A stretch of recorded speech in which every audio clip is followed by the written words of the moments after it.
A simple answer to a difficult question. Hello, teachers and staff. I've got some food for the soul for you today out of Isaiah chapter 40 and verse number 8.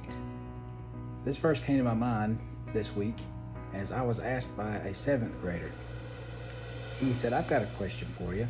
I said, "Sure." He said, "When is God going to wake up?"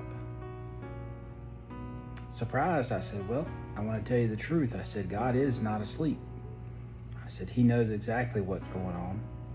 But I understand your question because you feel like maybe God should be doing some different things than what we see him doing." But I assured the young man that God was not asleep and that he was at work, and he was at work mightily. And so if I could answer that question simply, such a big, complex question, a question that pulls in the way that we feel this week, the way that we have been suffering, the way that we've been mourning, the way that we have been experiencing deep loss in more than one way, especially the loss of Charlie Kirk, but also with 9/11 and the violence going on in our country. A simple answer would be this. In Isaiah 40, in verse number 8, the Bible says, "The grass withers, the flower fades, but the word of our God stands forever."